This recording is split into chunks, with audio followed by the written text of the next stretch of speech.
Welcome to study classes physics. Intermediate physics के अंतर्गत हम लोग आज प्रिज्म की चर्चा करेंगे। प्रिज्म क्या है? प्रिज्म एक ऐसा समांग पारदर्शी माध्यम है जो किसी कोण पर झुके हुए दो समतल पृष्ठों से घिरा हुआ है। आपके यहाँ प्रैक्टिकल सिलेबस में भी है। प्रिज्म के द्वारा अल्पतम विचलन कोण ज्ञात करना और प्रिज्म के पदार्थ का अपवर्तनांक ज्ञात करना। तो एक ऐसा समान पारदर्शी माध्यम जो किसी कोण पर झुके हुए दो समतल पृष्ठों से मिलकर बना होता है। ये जो पृष्ठ होते हैं ये अपवर्तक पृष्ठ कहलाते हैं और इनके बीच का जो कोण होता है, जब ऐसे ये घिरा होता है तो इनके बीच का जो कोण बनता है उसको हम रिफ्रैक्टिंग एंगल यानी अपवर्तक कोण कहते हैं। तो refracting surface and refracting angle अपवर्तक कोण और अपवर्तक पृष्ठ कहलाते हैं और अपवर्तक पृष्ठों के अभिलंबोत किसी तल द्वारा काटे गए परिच्छेद को ही प्रिज्म का मुख्य परिच्छेद कहते हैं। अब प्रिज्म के द्वारा जब प्रकाश का अपवर्तन होता है तो जब एक प्रिज्म है ये ABC जिसके एक पृष्ठ पर प्रकाश की किरण PQ आपतित होती है और ये QR दिशा में अभिलंब NE की ओर झुकते हुए QR दिशा में अपवर्तित हो जाए, यानी पृष्ठ AC पर आपतित किरण QR होगी और फिर इस पृष्ठ से अपवर्तन के पश्चात वो RS दिशा में निर्गत हो जाती है। अब अगर हम PQ को आगे बढ़ाएं और RS को पीछे बढ़ाएं तो ये दोनों एक दूसरे को D पर काटते हैं और इस प्रकार से इनके बीच जो बनने वाला कोण है उसी को विचलन कोण कहा जाता है। विचलन कोण आपतित किरण को आगे और निर्गत किरण को पीछे बढ़ाने पर ये एक दूसरे को जहां प्रतिच्छेदित करती हैं उसे ही हम विचलन कोण कहते हैं। अब बात आती है कि अल्पतम विचलन क्या होता है। अगर हम आपतन कोण का मान बढ़ाते जाएं, अल्पतम विचलन के बीच एक ग्राफ होता है, एक्स एक्सिस हो गया, ये वाई एक्सिस हो गया और इधर अगर हम आई ले लें आपतन कोण आई और इधर हो गया विचलन कोण, डेल्टा से लिखते हैं डेविएशन। तो इस प्रकार से इनके बीच अगर ग्राफ खींचा जाए तो आई के मान को बढ़ाने पर डेल्टा का मान घटता हुआ मिलता है। इस तरीके का ग्राफ मिलता है। ये डेल्टा हो गया मिनिमम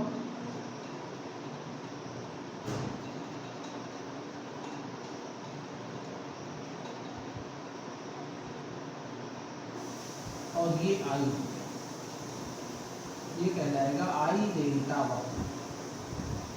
ये डेल्टा हो गया, इसको डेल्टा एम कहा जाता है। तो जब हम आई के मान को बढ़ाते हैं तो आई के मान को बढ़ाने पर डेल्टा का मान घटता है। आई के मान को बढ़ाने पर डेल्टा का मान घटता है और घटते घटते न्यूनतम हो जाता है। उसके बाद आई के मान को जब और बढ़ाया जाता है तो फिर अब डेल्टा का मान बढ़ने लगता है।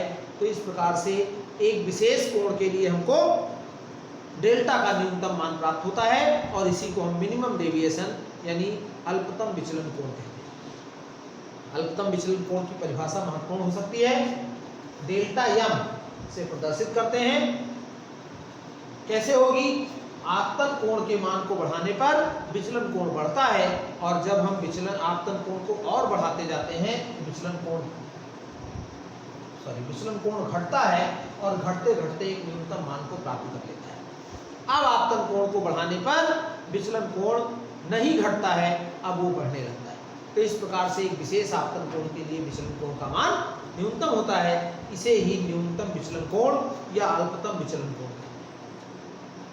अब अल्पतम विचलन की शर्त क्या होगी? अल्पतम विचलन के लिए जो ये आपतन कोण है और जो निर्गत कोण है ये दोनों आपस में बराबर होना चाहिए, यानी आई बराबर आई डैश होना चाहिए और आई बराबर आई डैश के साथ साथ आर बराबर भी आर डैश होना चाहिए। जब आई आई डैश के बराबर हो जाएगा तो आर अपने आप आर डैश के बराबर हो जाएगा। तो इस तरीके से अल्पतम विचलन की शर्त होगी कि आई बराबर आई डैश होना चाहिए। अब अगर हम प्रिज्म के अपवर्तनांक का सूत्र प्राप्त करना चाहते हैं, अपवर्तनांक का सूत्र, प्रिज्म के पदार्थ का अपवर्तनांक क्या होगा, इसका अगर हमको फार्मूला डेराइव करना है तो उसके लिए क्या होगा, यही चित्र होगा। और इस पृष्ठ के लिए अल्पतम विचलन कोण अगर ज्ञात किया जाए डेल्टा, तो डेल्टा क्या होगा, इसका मान, डेल्टा का मान यहां से निकाला जा सकता है। ये बहिष्कोण प्रमेय लगा दिया जाए त्रिभुज QDR में, त्रिभुज QDR में बहिष्कोण प्रमेय लगा दिया जाए। त्रिभुज QDR में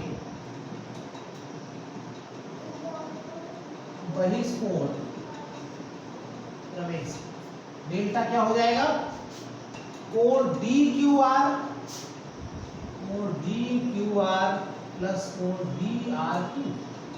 तो DQR क्या होगा, ये I है इसलिए I होगा, R है यानी I minus R, I minus R और plus I dash minus R, I plus I dash और minus R plus R dash, इससे और इससे माइनस कॉमन ले लिया गया।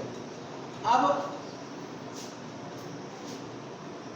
AQER देखें अगर चतुर्भुज AQER में ये 90 डिग्री है, दोनों लंब खींचा गया है, तो A प्लस E का मान जो होगा वो 180 हो जाएगा।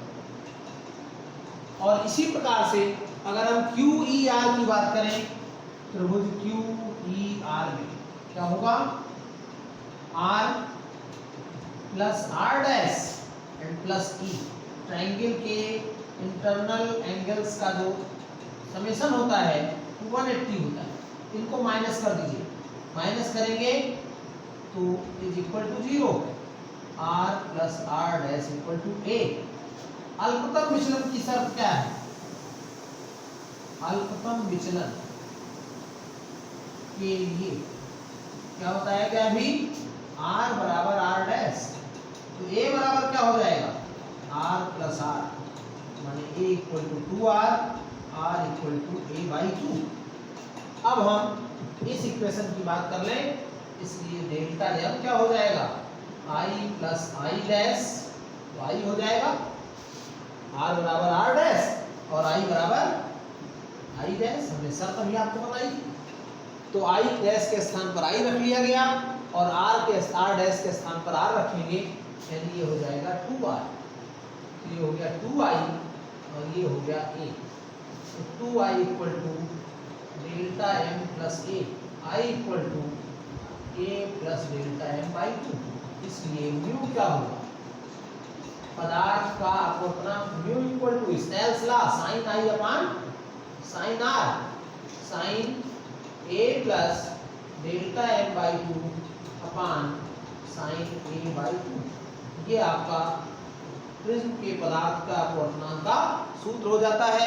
इंपॉर्टेंट डेरिवेशन हो सकता है, परीक्षा में आपसे पूछा भी जा सकता है।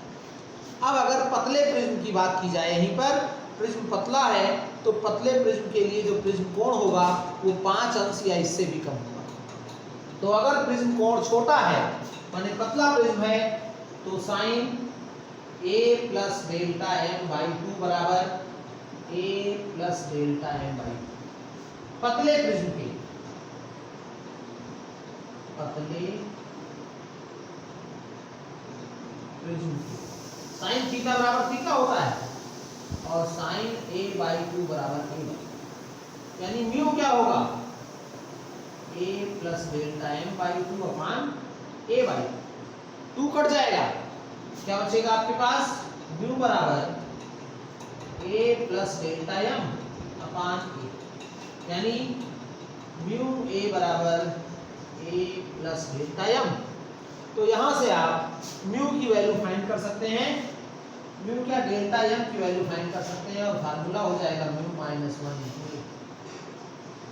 यानी पतले प्रिज्म के लिए जो विचलन कोण होगा,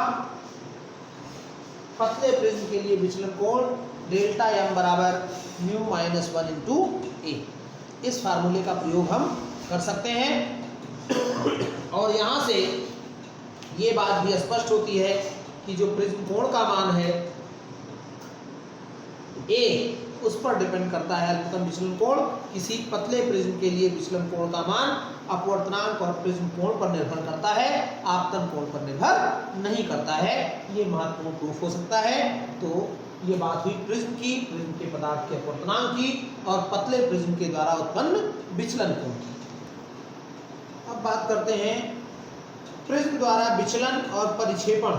सूर्य का श्वेत प्रकाश अगर प्रिज्म के सतह पर आपतित होता है तो वो 7 रंगों में विभाजित हो जाता है, वायलेट से लेकर रेड तक। आप ये पढ़ चुके हैं विबग्योर विद्युत चुंबकीय तरंगें, उसमें ये आपको पढ़ाया गया है। विबग्योर क्या होता है? Violet, indigo, blue, green, yellow, orange, red. ये जो तरंगदैर्घ्य का बढ़ता क्रम है, इसका क्रम हमको यहाँ प्राप्त होता है, माने सूर्य के प्रकाश का, दृश्य प्रकाश का हमको स्पेक्ट्रम यहाँ मिलता है। यानी प्रिज्म से 7 रंगों में सूर्य का श्वेत प्रकाश विभाजित हो जाता है। तो अब जब 7 रंगों में विभाजित होता है किसी प्रिज्म के द्वारा, तो जो लाल रंग है वो सबसे ऊपर होता है और बैगनी रंग सबसे नीचे होता है। क्यों ऐसा होता है? क्योंकि कांच का अपवर्तनांक बैगनी प्रकाश के लिए सबसे अधिक और लाल प्रकाश के लिए सबसे कम होता है। कांच का अपवर्तनांक बैगनी प्रकाश के लिए सबसे अधिक और लाल प्रकाश के लिए सबसे कम होता है। और इस प्रकार से जब म्यू का मान बैगनी के लिए अधिक होगा और लाल के लिए कम होगा, तो आपने अभी पढ़ा अल्पतम विचलन कोण डेल्टा एम बराबर म्यू माइनस 1 इंटू ए। म्यू का मान चूंकि बैगनी के लिए अधिक है, इसलिए डेल्टा का मान भी बैगनी के लिए अधिक होगा। Mu B greater than mu R, then delta B greater than delta R. लाल रंग के लिए अपवर्तनांक कम होता है, बैगनी रंग का अपवर्तनांक अधिक होता है, इसलिए बैगनी रंग के लिए जो डेविएशन होगा, विचलन कोण होगा, वो लाल रंग से अधिक होगा। अब बैगनी रंग के लिए विचलन कोण और लाल रंग के लिए विचलन कोण के बीच का जो अंतर होता है, उसी को कोणीय परिक्षेपण कहा जाता है। यानी कोणीय परिक्षेपण क्या हो जाएगा? कोणीय परिक्षेपण थीटा बराबर delta we minus delta R. बैगनी रंग के लिए विचलन कोण माइनस लाल रंग के लिए विचलन कोण का जो अंतर होता है, उसी को कोणीय परिक्षेपण कह दिया जाता है, यानी डिस्पर्सन। तो इस तरीके से थीटा क्या हो जाएगा? Mu B minus 1 into A minus mu R minus 1 into A common ले लीजिए, म्यू बी माइनस 1 और माइनस म्यू आर प्लस 1, तो ये 1 कट जाएगा, mu B minus mu R into A, ये थीटा। अब इसी की सहायता से वर्ण विक्षेपण क्षमता होती है, जिसको परिक्षेपण क्षमता भी कहते हैं, dispersive power of A prism. Dispersive power क्या है? जो थीटा है और मध्यमान कोण के लिए जो विचलन है, उसका अनुपात जो होता है, उसी को डिस्पर्सिव पावर कहा जाता है, यानी थीटा अपॉन डेल्टा वाई। अब डेल्टा वाई क्या है? मिनिमम डेविएशन, यानी अल्पतम विचलन कोण, या कह सकते हैं मध्यमान रंग के लिए विचलन कोण। अब यहाँ पर मध्यमान रंग तो ग्रीन को मानना चाहिए, लेकिन वास्तव में मध्यमान रंग ग्रीन को ना मानकर पीले रंग को माना जाता है। पीले प्रकाश को जो मध्यमान रंग है वो माना गया है, और इसी के लिए ये डेल्टा वाई लिखा गया है। तो डिस्पर्सिव पावर क्या होगा? किसी प्रिज्म से जब सूर्य का प्रकाश गुजरता है तो 7 रंगों में विभाजित हो जाता है, माने दृश्य प्रकाश 7 रंगों से मिलकर बना है, वो सभी रंग हमको प्राप्त हो जाते हैं। तो इस प्रकार से जो थीटा है, यानी कोणीय परिक्षेपण और मध्यमान रंग के लिए विचलन कोण का अनुपात, उस प्रिज्म के पदार्थ के लिए ओमेगा कहलाता है। डिस्पर्सिव पावर यानी वर्ण विक्षेपण क्षमता या परिक्षेपण क्षमता हम इसको कह सकते हैं। तो वर्ण विक्षेपण क्षमता क्या हो जाएगी? Theta upon delta Y. वर्ण विक्षेपण क्षमता ओमेगा बराबर थीटा अपॉन डेल्टा वाई, और थीटा क्या होगा? Mu B minus mu R into A, और upon mu Y minus 1 into A, तो ओमेगा बराबर हो जाएगा mu B minus mu R upon mu Y minus 1। तो इस तरीके से ओमेगा का मान हम ज्ञात कर लेते हैं। ये डिस्पर्सिव पावर कहलाता है। और यहाँ पर आप देखेंगे ये दोनों कोण हैं, थीटा भी एंगल है और डेल्टा वाई भी एंगल है। इस प्रकार से इसका कोई मात्रक नहीं होगा, ये एक विमाहीन राशि हो जाएगी, चूंकि ये एक अनुपात है। और इसका मान प्रिज्म के पदार्थ पर निर्भर करता है, प्रिज्म के कोण पर निर्भर नहीं करता। प्रिज्म के पदार्थ पर इसका मान निर्भर करता है, प्रिज्म कोण पर निर्भर नहीं करता है। तो इस तरीके से हम ओमेगा का मान ज्ञात कर लेते हैं। अब बात आती है, एक लॉर्ड रेले का नियम है, प्रकाश का प्रकीर्णन आप पढ़ चुके हैं 11th फिजिक्स में, तो उसी के लिए रेले ने बताया कि जब प्रकीर्णित प्रकाश की जो तीव्रता है वो तरंगदैर्घ्य के चतुर्थ घात के व्युत्क्रमानुपाती होती है। प्रकीर्णन जब प्रकाश का होता है तो लैम्डा की घात 4 के व्युत्क्रमानुपाती होती है प्रकीर्णित प्रकाश की तीव्रता। लॉर्ड रेले के नियम के अनुसार प्रकीर्णित प्रकाश की तीव्रता उसके तरंगदैर्घ्य के चतुर्थ घात के व्युत्क्रमानुपाती होती है, लेकिन एक शर्त है यहाँ कि प्रकीर्णक का आकार प्रकीर्णित होने वाले प्रकाश की तरंगदैर्घ्य की तुलना में कम होना चाहिए। प्रकीर्णक का आकार यानी जो स्कैटरर है उसका जो साइज है वो वेवलेंथ की तुलना में बहुत कम होना चाहिए, और इस स्थिति में I is directly proportional to 1/λ/4। तो रेले प्रकीर्णन को कला संबद्ध प्रकीर्णन भी कहा जाता है, क्योंकि प्रकीर्णित प्रकाश में केवल एक ही तरंगदैर्घ्य होती है और उस तरंगदैर्घ्य के लिए जो तीव्रता है वो लैम्डा के चतुर्थ घात के व्युत्क्रमानुपाती।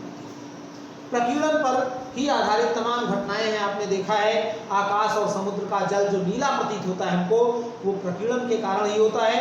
प्रकीर्णित होकर हमारे आंखों में पहुंचता है और हमको नीला दिखाई देता है। बरसाने वाले बादलों का श्वेत दिखाई देना, आप वर्षा ऋतु में देखेंगे कि जो बादल हैं वे सफ़ेद सफ़ेद दिखाई देते हैं, तो वो भी प्रकीर्णन का ही कारण है। प्रकीर्णक का आकार प्रकीर्णित होने वाले विकिरण की तरंगदैर्घ्य की तुलना में कम होना चाहिए, और ऐसा होता है तो जो बरसने वाले बादलों में जल की छोटी छोटी बूंदें अथवा हिम क्रिस्टल का जो आकार होता है वो तरंगदैर्घ्य की तुलना में अपेक्षाकृत बहुत अधिक होता है। अतः प्रकाश की तीव्रता पर तरंगदैर्घ्य का कोई प्रभाव नहीं पड़ता है और सभी रंग की तीव्रता समान रूप से प्रकीर्णित होती है, और जब समान रूप से सभी रंग हमको मिलते हैं तो उसी को हम श्वेत प्रकाश कहते हैं। इसी प्रकार से खतरे का संकेत देने के लिए लाल रंग का प्रयोग किया जाता है, क्योंकि लाल रंग का जो तरंगदैर्घ्य का मान है वो सबसे अधिक होता है। अतः इसकी जो I का मान है, प्रकीर्णन जो है वो अपेक्षाकृत सबसे कम होगा और लाल रंग काफी दूर से ही स्पष्ट हो जाएगा। तो खतरे के लिए लाल रंग का संकेत प्रयुक्त किया जाता है। सूर्योदय और सूर्यास्त के समय आकाश में हमको सूर्य का जो रंग है वो रक्ताभ यानी ताम्र वर्ण का दिखाई देता है, वो भी इसी कारण से ही होता है। तो ये प्रकीर्णन की कुछ घटनाएं हैं जो हमको प्रकीर्णन के कारण इस तरीके से दिखाई देती हैं। प्रिज्म से संबंधित सवाल जो भी हैं वो आपको हमने जो दो सूत्र बताए, एक म्यू बराबर sine A plus delta M upon 2 upon sine A by 2, और एक अल्पतम विचलन कोण डेल्टा एम बराबर म्यू माइनस 1 इंटू ए, दूसरा एक थीटा हुआ, ओमेगा हुआ। इस पर आपसे न्यूमेरिकल पूछे जा सकते हैं, वैसे इसका डेरिवेशन इंपॉर्टेंट हो सकता है। तो ये बात हुई प्रिज्म की, और आपकी जो किरण प्रकाशिकी है तथा प्रकाशिक यंत्र है तो उसमें ये प्रिज्म चल रहा था। इसके बाद की चर्चा हमको करनी है मानव नेत्र तथा दृष्टिदोष, और उसी में आपको टेलीस्कोप माइक्रोस्कोप मिलेगा। आप हमारे चैनल पर बने रहिए। अगर आपने हमारे channel study classes bye Ajay Mehrotra को अभी तक सब्सक्राइब नहीं किया है तो चैनल को सब्सक्राइब करके बेल आइकन को प्रेस कर दीजिए, ताकि इस पर आने वाले वीडियो की नोटिफिकेशन आपको मिलते रहें और आप उनका बेहतर लाभ लेकर अपना सिलेबस अच्छे से तैयार कर सकें। चैनल पर जुड़े रहिए तो आपको पूरा कंटेंट मिलेगा। वीडियो को पूरा देखकर आप अपना नोट्स तैयार करें और परीक्षा की बेहतर तैयारी करें। अगले सेशन में हम मानव नेत्र और दृष्टिदोष की चर्चा करेंगे। धन्यवाद।